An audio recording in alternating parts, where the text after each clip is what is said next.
ಸ್ವಾಮಿಯ ದಿವ್ಯ ಪಾದಾರವಿಂದಗಳಲ್ಲಿ ಭಕ್ತಿಯಿಂದ ವಂದಿಸಿಕೊಂಡು ಹಾಗೆ ನಾವೆಲ್ಲ ಇಲ್ಲಿ ಸೇರಲಿಕ್ಕೆ ಕಾರಣಕರ್ತರಾದಂತಹ ನಮ್ಮೆಲ್ಲರ ಪೂಜ್ಯರು ಆದರ್ಶಪ್ರಾಯರು ಮಾರ್ಗದರ್ಶಕರು ಆಗಿರುವ ಇಂದು ಈಗ ನಾವು 99ನೇ ಹುಟ್ಟುಹಬ್ಬದ ಈ ಶುಭ ಸಂದರ್ಭದಲ್ಲಿ ನಾವೆಲ್ಲ ಸೇರಲಿಕ್ಕೆ ಕಾರಣೀಕರ್ತರಾದಂತಹ ನಮ್ಮ ಸಂಸ್ಥೆಯ ಸಂಸ್ಥಾಪಕರಾದಂತಹ ಪೂಜ್ಯ ಅಣ್ಣನವರ ದಿವ್ಯಾತ್ಮವನ್ನು ಭಕ್ತಿಯಿಂದ ಸ್ಮರಿಸಿಕೊಂಡು ಅದೇ ತರ ಅವರೊಂದಿಗೆ ಒಟ್ಟಿಗೆ ಸೇರಿ ಈ ಸಂಸ್ಥೆಯನ್ನ ಈ ಮಟ್ಟಕ್ಕೆ ತಂದವರು ಹಲವು ಅಗರ್ಭ ಶ್ರೀಮಂತರು ಕೂಡ ಬೇಕಾದ ಎಲ್ಲವೂ ಇಟ್ಟುಕೊಂಡು ಯಾವ ಕ್ಷೇತ್ರಕ್ಕೆ ಹೋಗಿದ್ರು ಕೂಡ ಅದೊಂದು ದೊಡ್ಡ ಹೆಸರು ಮಾಡಬಹುದಿತ್ತು, ಅವರಿಗೆ ಹಣವೂ ಮಾಡಬಹುದಿತ್ತು.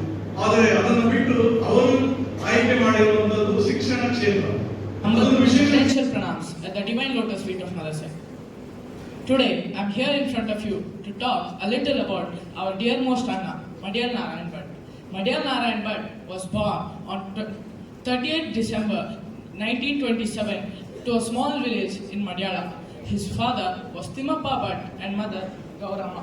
He was admitted to the lower primary school in Alike at a small age. When he arrived at the school, he was disappointed at the building. This which kindled his spirit to build a school in Alike. Even as a boy, he had an ability to speak on different topics impressively. He later joined the higher primary school in Vitla. In 1938, an incident to talk of Anna's maturity was during his Upanayanam, when the priest, during his sacred thread ceremony, told him that you should remove the thread when you go to wedlock. Madiyal Anna questioned the priest, asking, if I never wanted to wedlock, who should I give the thread to? To this, the priest, dumbfounded, could not reply. He was only saved by his parents' refusal. In 1940, he was admitted to the high school in Puttur. It was during this time when the freedom movement was gaining momentum. This is the time when he was influenced by Gandhiji's ideas and led a Gandhian life, wearing khadi clothes and starting bhajan sessions. He was also inspired by Ramakrishna Paramahamsa, Swami and Swami Vivekananda. Here is an incident which illustrates his love and determination for all the teachers. One day, when he was studying in his hostel, there was a lot of noise in the hostel. Then the warden, Shri Vasudeva Rao, was strictly coming up. While Madiyal Anna was studying his time, he was walking here and there. Then, when he peeped out of his window to look at what the noise is, the warden, Vasudeva Rao, mistook him for one of the boys, causing the indiscipline. So, he beat him severely. But Anna did not protest, knowing that the warden had made a mistake. A few days later, the warden went to Anna and apologized, asking him to give him apology. A few days later, the warden also apologized. In the 10th standard, when Madhyalanna was pursuing his SSLC, he had an idea to build an organization to serve the people and serve the nation to the great. He did his further studies in St. Aloysius College in Mangalore and did his first year BSc in St. Aloysius itself. Then he did his BT, Bachelor in Teaching, in Madras University. On 7 December 1960, he founded a small organization called Loka Seva Brinda with the motto Manava Sukha Danava Loka Kalyana and also Atma Kalyana Loka Kalyana. This is the time he laid down his 10-fold principles of justice, honesty, selfless service, dutifulness, discipline, humility, cleanliness, fearlessness, patriotism, and spirituality for the members of the organization to follow and propagate. On 14 July 1962, Anna set out from Madhyala with his family to Puttaparthi, having been reassured by B. Narayan Rao, his close associate, that Baba was God incarnate. On that day, Madhyalanna realized that Baba was none other than the Hari Hari he was searching for through his life. He was convinced of his greatness and always followed him then. One day, on 6 January 1977, Anna reached Parthi when Baba called him in for an interview. This is the day when Madhyalanna approached Baba and asked him and offered him this institution to be under his guise. And Baba graciously consented. On this day, Baba told Madhyalanna, "What you are here for is over. You can go now. I will take care of the rest." Anna returned happily, thinking the mission he went to Parthi was successful. On the day Baba was to come to Chokkadi, Reverend Anna met with a tragic accident in which he reached Baba's feet. On this day, Baba, who was suddenly eating breakfast, got up and went to and sent a telegram to Adike. He told, "Narayan Bhatt, eternally merged with Swami. Don't worry, don't bring bodily. Be bold, Baba." And also a telegram to Chokkadi. "Narayan Bhatt is an important person. Without him, function not happy. Cancel all arrangements. Inform Chokkadi and all concerned." In this way, his eventful life came to an end with Sai on his lips. Some of the principles Madhyalanna laid for all of us was education through discipline. For Anna, discipline was the foundation of success. He used to say, "If you learn discipline today, success will follow you for a lifetime." In his schools, discipline didn't mean fear or punishment. It meant responsibility, punctuality, and hard work. Value-based learning. He emphasized moral education, which needed as a guiding force for all. He entrusted hard work, patriotism, humility, simplicity in all his students, so they would practice, work hard, and serve society. Rural development through education. Madhyalanna thought that rural places should also have the same facilities as urban areas, so he built a level school in Adike so they could provide good. He also did not give away opportunities only to certain members. He did not discriminate against any, and he allowed anybody to come. Simplicity and hard work. He lived a very simple life, no luxury, no fame seeking. His dedication was such that he worked day and night for the progress of his institutions. Even with the limited funds, he never compromised the quality of education. Education for all. He made education accessible to all, regardless of caste, religion, or financial background. His dream was an India with no child who was denied education due to poverty. The institutions he established today have produced thousands of successful students, doctors, engineers, builders, and many more. But the most important are responsible citizens. Narayan Bhatt proved that even a single committed person can transform generations in this country. His life teaches us that life does not come from wealth. It comes from dedication, sacrifice, and a strong sense of purpose. Madhyal Narayan Bhatt was not just an educationist. He was a role model. He teaches us to dream big and work hard. Now, I would like to end my talk with a quote. "A lamp does not burn for itself. It burns to give light to others." Just so, Madhyalanna was such a lamp. He lit the paths of thousands of others before him. Jai Hind, Jai Sai Ram.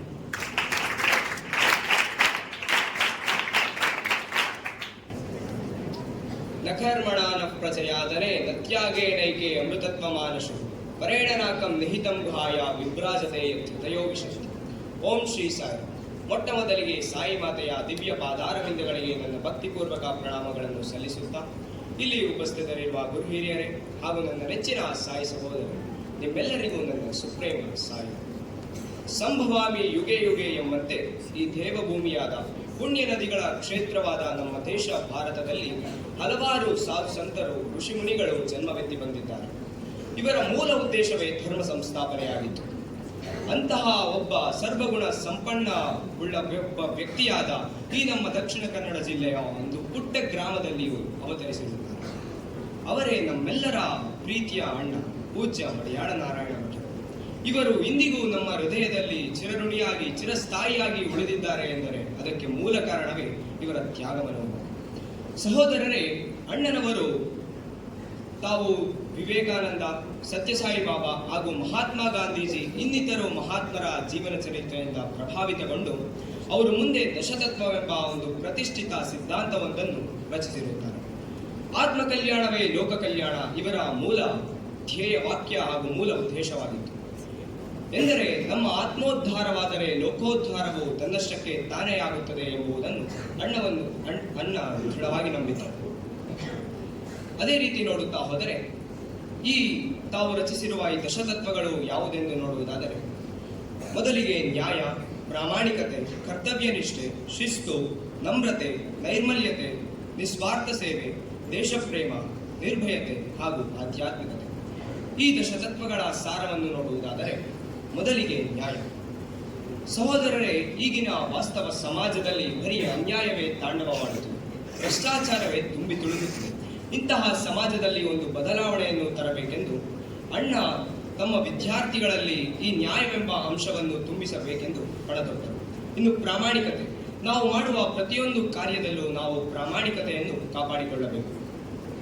ಸಹೋದರರೇ, ನಾವು ಮಾಡುವ ಕಾರ್ಯದಲ್ಲಿ ಯಾವುದೇ ಮೋಸ ವಂಚನೆ ಇಲ್ಲದೆ ನಾವು ಮಾಡುವ ಕಾರ್ಯದಲ್ಲಿ ಭಯ, ಭಕ್ತಿ, ಶ್ರದ್ಧೆಯಿಂದ ಮಾಡಿದರೆ ಆ ಕಾರ್ಯದ ಪ್ರತಿಫಲವು ಸಫಲತೆಯು ಖಂಡಿತ ವೃತ್ತಿಯಾಗುತ್ತದೆ. ಇನ್ನು ಹಾಗೆ ನೋಡುತ್ತಾ ಹೋದರೆ ಕರ್ತವ್ಯ ನಿಷ್ಠೆ ಹಾಗೂ ಶಿಸ್ತು ಇವೆರಡೂ ಒಂದೇ ನಾಣ್ಯದ ಎರಡು ಮುಖಗಳಿದ್ದಂತೆ. ಹೇಗೆ ಶಿಸ್ತಿನಿಂದ ನಮ್ಮ ವ್ಯಕ್ತಿತ್ವ ವಿಕಸನಗೊಳ್ಳುತ್ತದೋ ಅದೇ ರೀತಿ ಕರ್ತವ್ಯ ನಿಷ್ಠೆಯಿಂದ ನಾವು ಮಾಡುವ ಕಾರ್ಯ ಸಫಲತೆಗೊಳ್ಳುತ್ತದೆ. ಅದೇ ರೀತಿ ನಮ್ರತೆ. ಸಹೋದರರೇ, ನಾವು ಪ್ರತಿಯೊಬ್ಬರಲ್ಲೂ ನಮ್ಮ ಸಂಭಾಷಣೆಯು ಬೆಣ್ಣೆಯಂತೆ ಮೃದುವಾಗಿರಬೇಕು. ಹಾಗೂ ನೈರ್ಮಲ್ಯತೆ. ಅಣ್ಣನವರು ಸ್ವಚ್ಛತೆಗೆ ಹೆಚ್ಚು ಪ್ರಾಮುಖ್ಯತೆಯನ್ನು ನೀಡುತ್ತಿದ್ದರು. ಇದರ ಒಳಾರ್ಥ ಅಂತರಾರ್ಥವನ್ನು ನೋಡುವುದಾದರೆ ನಮ್ಮ ಆತ್ಮ ಅಥವಾ ಮನವನ್ನು ಸ್ವಚ್ಛವಾಗಿರಿಸಿ ಯಾವುದೇ ಕಲ್ಮಶಗಳನ್ನು ಇದಕ್ಕೆ ತುಂಬಿಸಬಾರದು. ಅದನ್ನು ಸ್ವಚ್ಛವಾಗಿರಿಸುವುದು ನಮ್ಮ ಜವಾಬ್ದಾರಿ. ಇನ್ನು ನಿಸ್ವಾರ್ಥ ಸೇವೆ. ಈಗಿನ ಇತ್ತೀಚಿನ ದಿನಗಳಲ್ಲಿ ನಮ್ಮ ಜನತೆಯು ಯಾವುದೇ ಪ್ರತಿಫಲಾಪೇಕ್ಷೆ ಇಲ್ಲದೆ ತಾವು ಕೆಲಸವನ್ನು ಮಾಡುವುದು. ಇದನ್ನು ಮನಗೊಂಡ ಅಣ್ಣ ತಮ್ಮ ವಿದ್ಯಾರ್ಥಿಗಳಲ್ಲಿ ನಿಸ್ವಾರ್ಥ ಸೇವೆ ಎಂಬ ಅಂಶವನ್ನು ತುಂಬಿಸಬೇಕೆಂದು ಪ್ರತಿ ವಾರ ಶ್ರಮದಾನ, ಶ್ರಮ ಸೇವೆ ಎಂಬ ಹೊಸ ಕಾರ್ಯವನ್ನು ಜಾರಿಗೆ ತಂದರು. ಇನ್ನು ದೇಶಪ್ರೇಮ. ಸಹೋದರರೇ, ಅಣ್ಣ ಅಪ್ಪಟ್ಟ ದೇಶಪ್ರೇಮಿಯಾಗಿದ್ದರು. ತಮ್ಮ ವೈಯಕ್ತಿಕ ಅಭಿವೃದ್ಧಿಗಿಂತ ದೇಶದ ಅಭಿವೃದ್ಧಿಗೆ ಹೆಚ್ಚು ಒತ್ತನ್ನು ನೀಡುತ್ತಿದ್ದರು ಹಾಗೂ ದೇಶದ ಅಭಿವೃದ್ಧಿಯೇ ಇವರ ಮೂಲ ಉದ್ದೇಶವಾಗಿತ್ತು. ಇನ್ನು ಈ ಎಲ್ಲ ತತ್ವಗಳನ್ನು, ಈ ಎಲ್ಲ ಅಂಶಗಳನ್ನು ನಾವು ಒಳಗೊಂಡಿಸಿಕೊಂಡಾಗ ಆಧ್ಯಾತ್ಮಿಕತೆ ಎಂಬುದು ಅದೇ ಬರುತ್ತದೆ. ಒಟ್ಟಿನಲ್ಲಿ ಹೇಳುವುದಾದರೆ ನುಡಿದಂತೆ ನಡೆದವರು ಎಂಬುದಕ್ಕೆ ನಮ್ಮ ಅಣ್ಣನ ಜೀವನ ಚರಿತ್ರೆಯೇ ಒಂದು ಉದಾಹರಣೆ. ಇವರು ಮುಂದೆ ಆದರ್ಶ ವ್ಯಕ್ತಿಯಾಗಿ, ದೈವ ಮಾನವರಾಗಿ ನಮ್ಮೆಲ್ಲರಿಗೂ ದಾರಿದೀಪವಾಗಿದ್ದಾರೆ. ಇಷ್ಟನ್ನು ಹೇಳುತ್ತಾ ನನ್ನ ಈ ಎರಡು ಮಾತುಗಳನ್ನು ಮುಗಿಸುತ್ತಿದ್ದೇನೆ. ಇಷ್ಟನ್ನು ಹೇಳಲು ಅವಕಾಶ ಮಾಡಿಕೊಟ್ಟಿದ್ದ ನಿಮ್ಮೆಲ್ಲರಿಗೂ ಪ್ರೀತಿಯ ವಂದನೆಗಳು. ಜೈ ಸಾಯಿರಾಮ್.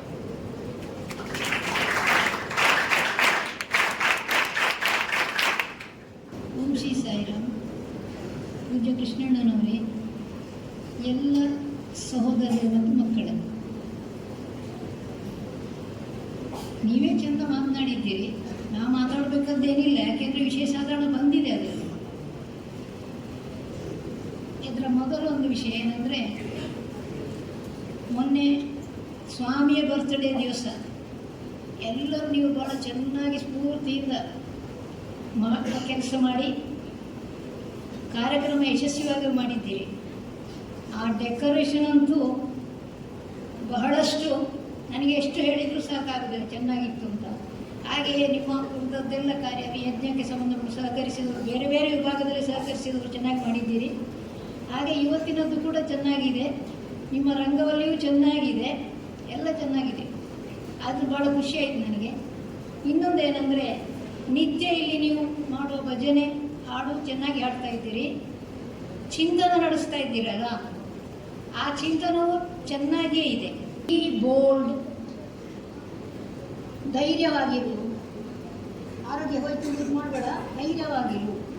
ಮತ್ತು these are all passing clouds, ಇದೆಲ್ಲ ಏನು ಚಲಿಸುವ ಮೋಡಗಳದ್ದು ಹೊರಟು ಹೋಗ್ತದೆ ಅಂತ. ಆಮೇಲೆ ಆಶೀರ್ವಾದಗಳು ಕೆಳಗೆ ಅಣ್ಣ ಅಂತ ಅಷ್ಟೇ ಆಗ್ತದೆ, ಅಣ್ಣ ಅಷ್ಟೇ, ಬೇರೇನಿಲ್ಲ ಅಷ್ಟೇ.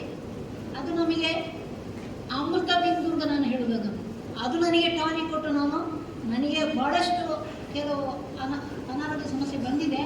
ನಾನು ಪೂರ್ತಿ ಕೆಲಸ ಮಾಡಲಿಲ್ಲ, ಅದು ಅಣ್ಣನವರು ಕಳಿಸಿದ ಆ ಟಾನಿಕ್ ಏನು ಡಾಕ್ಟರ್ ಔಷಧಿ ಅಲ್ಲ ಅದು. ಇಂಥದ್ದು ಹೇಳಿದರೆ ಎಷ್ಟು ಹೇಳಿಕೊಂಡು ಹೋಗ್ಬೋದು, ಆದರೆ ಸಮಯದ ಮೀರಿದೆ ಅಂತ ಕಾಣ್ತೇನೆ. ನಾನು ದಯವಿಟ್ಟು ಕ್ಷಮಿಸಿ. ಸಾಯಿರಾಮ್. ಗೌರವಾನ್ವಿತ ವೆಂಕಟಲಕ್ಷ್ಮಿ ಅಂಕಲ್ ಈಗಾಗಲೇ ದೀರ್ಘವಾಗಿ ತಮ್ಮ ಅನುಭವಾಮೃತವನ್ನು ದಾರೆ ಎರೆದಿದ್ದಾರೆ. ವಿದ್ಯಾರ್ಥಿಗಳು ಅತ್ಯಂತ ಸುಗಮವಾಗಿ ಮಾತಾಡಿದ್ದಾರೆ. ವಿದ್ಯಾರ್ಥಿಗಳ ಮಾತಾಡಿದ ಮೇಲೆ ನನಗೆ ಅತ್ಯಂತ ಸಂತೋಷವಾಯಿತು. ಯಾಕೆಂದರೆ ಅಣ್ಣನವರ ಪ್ರತಿಯೊಂದು ಜೀವನದ ಘಟನಾವಳಿಗಳನ್ನು ನಮ್ಮ ವಿದ್ಯಾರ್ಥಿಗಳು ಎಷ್ಟು ಅಂಡರ್ಸ್ಟ್ಯಾಂಡ್ ಮಾಡಿಕೊಂಡಿದ್ದಾರೆ ಅಂತ ನನಗೆ ತುಂಬ ಹೃದಯ ತುಂಬಿ ಬಂತು. ಮಕ್ಕಳೇ, ವೆರಿ ಹ್ಯಾಪಿ. ಇನ್ನು ಹಾಗೆ ಬಾಯಿ ಇಲ್ಲವೇ ಅಂತ ನಾನೇನು ಮಾತಾಡೋದಿಲ್ಲ. ಸ್ವಾಮಿ ಅದನ್ನೇ ಬೋಧಿಸಿದ್ದಾರೆ. ನಮ್ಮ ವಿದ್ಯಾರ್ಥಿಗಳಲ್ಲಿ ಇದನ್ನು ಕಾರ್ಯಗತಗೊಳಿಸಬೇಕು. ಒಟ್ಟಿನಲ್ಲಿ ನಮ್ಮ ವಿದ್ಯಾರ್ಥಿಗಳು ಸುಂದರವಾಗಿ ಈ ಕಾರ್ಯಕ್ರಮವನ್ನು ಕೇಳಿಸಿಕೊಂಡಿದ್ದೀರಿ. ಕೇಳಿಸಿದಲ್ಲಿ ಸ್ವಲ್ಪ ಆದರೂ ನೀವು ಜೀವನದಲ್ಲಿ ಸಾಧಿಸಿ ತೋರಿಸಿ. ನಿಮಗೆಲ್ಲ ಒಳ್ಳೆಯದಾಗಲಿ. ನಿಮ್ಮ ಪೇರೆಂಟ್ಸಿಗೆ, ನಿಮ್ಮ ಇಷ್ಟ ಬಂಧು ಮಿತ್ರರಿಗೆ ಎಲ್ಲರಿಗೂ ಕೂಡ ಭಗವಂತನ ಅನುಗ್ರಹ ಪೂರ್ತಿ ಇರಲಿ ಅಂತ ಪ್ರಾರ್ಥನೆ ಮಾಡ್ತಾ, ಇವತ್ತಿನ ಈ ಕಾರ್ಯಕ್ರಮವನ್ನು ಆಯೋಜಿಸಿದಂಥ ಎಲ್ಲರಿಗೂ ಒಂದೇ ಮಾತಿನಲ್ಲಿ ನಮನಗಳನ್ನು ಸಲ್ಲಿಸ್ತಾ, ಜೈ ಸಾಯಿರಾಮ್. ಸ್ವಾಮಿಯ ದಿವ್ಯ ಪಾದಪದ್ಮಗಳಿಗೆ ಭಕ್ತಪೂರ್ವಕದ ನಮನವನ್ನು ಸಲ್ಲಿಸ್ತೇನೆ. ಅಳಿಕೆಯ ಉಳಿಕೆ ಏನು? ಈ ಭೂಮಿ ಭಗವಂತ ಕೊಟ್ಟದ್ದು. ಅಳಿಕೆಯ ಗಳಿಕೆ ಏನು? ಅಣ್ಣನವರ ತ್ಯಾಗ ಜೀವನದಿಂದ ಈ ವಿದ್ಯಾರ್ಥಿಗಳ ಸಮೂಹ. ಜೊತೆಗೇನೆ ಇದೊಂದಿಷ್ಟು ನೈಷ್ಠಿಕ ಬ್ರಹ್ಮಚರ್ಯ, ಶ್ವೇತ ವಸ್ತ್ರಧಾರಿಗಳ ಒಂದು ಗಡಣ, ತನ್ಮೂಲಕ ಆತ್ಮಕಲ್ಯಾಣ ಹಾಗೂ ಲೋಕ ಕಲ್ಯಾಣದ ದೀಕ್ಷೆಯನ್ನು ನೀಡಿ ನಮ್ಮಿಂದ ಕಣ್ಮೇರೆ ಆದರೂ ಕೂಡ ನಮ್ಮೊಂದಿಗೆ ಸದಾ ಅಂತಸ್ಫೂರ್ತಿಯಾಗಿ ನಮ್ಮನ್ನು ಮುನ್ನಡೆಸ್ತಕ್ಕಂತಹ ಸಾಯಿ ನಾರಾಯಣರಿಗೆ ಪ್ರಥಮವನ್ನು ವಂದಿಸಿಕೊಡುತ್ತಾ, ಈ ಶುಭ ದಿನದಂದು ಅದೆಷ್ಟೋ ಕಾರ್ಯಕ್ರಮಗಳನ್ನು ಹಮ್ಮಿಕೊಂಡು ಈ ನಿಟ್ಟಿನಲ್ಲಿ ನಮ್ಮ ಪಥವು ಇರಲಿ ಎನ್ನುವ ದೃಷ್ಟಿಯಿಂದ ಹಿರಿಯರು ಆಯೋಜನೆ ಮಾಡಿದ್ದಾರೆ. ಈ ಸಂದರ್ಭ ಉಪಸ್ಥಿತರಿದ್ದು ನಮ್ಮನ್ನು ಆಶೀರ್ವದಿಸಿದಂತಹ ಕೃಷ್ಣನವರಿಗೆ ಹೃತ್ಪೂರ್ವ ಧನ್ಯವಾದಗಳು ಸಮರ್ಪಿಸುತ್ತೇನೆ. ಚುಟುಕಾಗಿ ಹಾಗೇನೆ ಮನೋಜ್ಞವಾಗಿ ಅವರ ಅಭಿಪ್ರಾಯಗಳು, ಆದರೆ ಪ್ರತಿನಿತ್ಯವೂ ಕೂಡ ವಜ್ರದಪಿ ಕಠೋರಾಣಿ ಮೃದುವನಿ ಕುಸುಮಾದಪಿ ಅನ್ನೋ ಮಾತನ್ನ ಚಂದ್ರಶೇಖರನವರು ಜೀವನದಲ್ಲಿ ಅಳವಡಿಸಿಕೊಂಡು ಎಲ್ಲಿ ಎಷ್ಟು ಬೇಕು, ಹೇಗೆ ಅದನ್ನು ಟ್ರಿಮ್ ಮಾಡಬೇಕು ಅನ್ನೋ ನಿಟ್ಟಿನಲ್ಲಿ ನಮಗೆ ಮಾರ್ಗದರ್ಶನ ಮಾಡಿದ್ದಾರೆ. ಧನ್ಯವಾದಗಳು ಸರ್. ಹಿರಿಯರು ಹಾಗೂ ನನ್ನ ಗುರುಗಳು ಕೂಡ ವೆಂಕಟಲಕ್ಷ್ಮಕ್ಕನವರು. ನಾನು ಇಲ್ಲಿ ಹೈಸ್ಕೂಲ್ ವಿದ್ಯಾರ್ಥಿ. ಬಹಳ ಮನೋಜ್ಞವಾಗಿ ನಾನು ಅಣ್ಣನವರನ್ನ ಕಂಡವನಲ್ಲ, ಆದರೆ ಇವಿಷ್ಟು ಮಹನೀಯರ ವ್ಯಕ್ತಿತ್ವವನ್ನು ಕಂಡಾಗ ನಮ್ಮ ಜೀವನದಲ್ಲಿ ಯಾಕೆ ನಾವು ಪರಿವರ್ತನೆ ಮಾಡಿಕೊಳ್ಬಾರದು? ಅಥವಾ ಅಣ್ಣನವರ ವ್ಯಕ್ತಿತ್ವ ಆ 50 ವರ್ಷದ ಒಳಗೆ ಧೀರೋದಾತ್ತ ನಾಯಕತ್ವ, ಸಂಘಟನಾ ಚತುರ, ಮಹಾಮೇಧಾವಿ, ಆಗಿನ ಕಾಲ ವಿಜ್ಞಾನ ಪದವೀಧರನಾಗಿದ್ದುಕೊಂಡು ಕೂಡ ಸಕಲ ಸಂಪತ್ತು ತನ್ನಲ್ಲಿದ್ದರೂ ಕೂಡ ಅದನ್ನು ನೀನು ಪಿತನಾಗಿ ನೀಡಿರುವ ಐಶ್ವರ್ಯದ ಸರ್ವಸ್ವ ನಿನ್ನ ಮಡಿಲ ಇಟ್ಟು ಬರತಕ್ಕಂತಹ ಆನಂದ ಬಂದ ಬಿಡಿದಂತಹ ಆ ಹೃದಯದ ಹಂಬಲ ಏನಿದೆ ಅದರಂತೆ ಜೀವನ ಸಮಸ್ಯೆ ಅಂತ ವೆಂಕಟಲಕ್ಷ್ಮಕ್ಕ ನಮಗೆಲ್ಲ ಉದ್ಬೋಧಕ ಮಾತುಗಳನ್ನು ಹೇಳಿ ಆಶೀರ್ವದಿಸ್ತೀರಿ. ಧನ್ಯವಾದಗಳು ಮೇಡಮ್.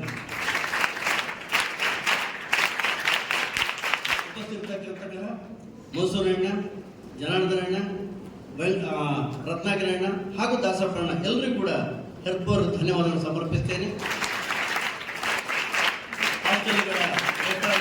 ಜನಾರ್ದನ ಇದ್ದಾರೆ, ಹಾಗೆ ಎಲ್ಲ ಅಧ್ಯಾಪಕ ಬಂಧುಗಳು, ಹಿರಿಯರು, ಸಹೋದ್ಯೋಗಿಗಳು ಪ್ರತಿಯೊಬ್ಬರು ಕೂಡ ಪ್ರತ್ಯೇಕ ಸಾಯಿರಾಮ್ಗಳನ್ನು ತಿಳಿಸ್ತಾ, ವಿದ್ಯಾರ್ಥಿಗಳಿಗೆ ನಾವು ಗಮನಿಸಬೇಕಾದದನ್ನ ನಮ್ಮ ಜೀವನಕ್ಕೆ ಒಂದು ಅಂಶ, ಈಗ ಕಾರ್ಯದರ್ಶಿ ಹೇಳಿದಾಗೇನೆ ಒಂದೊಂದು ಅಂಶವನ್ನು 10 ತತ್ವಗಳಿರ್ಬೋದು, ಒಂದನ್ನು ಆರಿಸಲು ಕೂಡ ಅದು ನಮ್ಮ ಈ ಜೀವನದ ಪಥವನ್ನ, ಜೀವನ ಅಂತಕ್ಕ ನೌಕೆಯನ್ನು ಕೊಳ್ಳುವುದಕ್ಕೆ ಹುಟ್ಟಾಗಬಹುದು. ಅದು ಮರು ಹುಟ್ಟು ಇದರಿಂದ ಆಗಬೇಕು.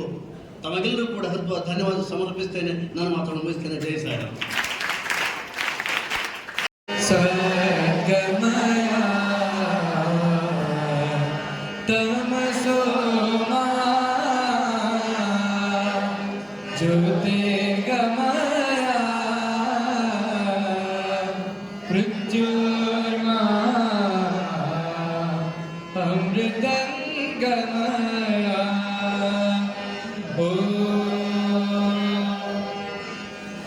शांति शांति शांति।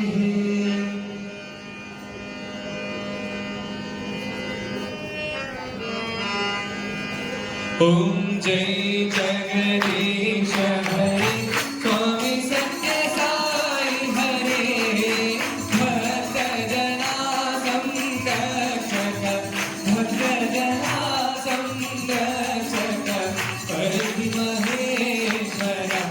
ओम जय जगदीश हरे शशिवदना श्रीकर सर्वा प्राणपते स्वामी सर्वा प्राणपते आश्रित कल्पलतिका आश्रित कल्पलतिका आपद्बांधवा।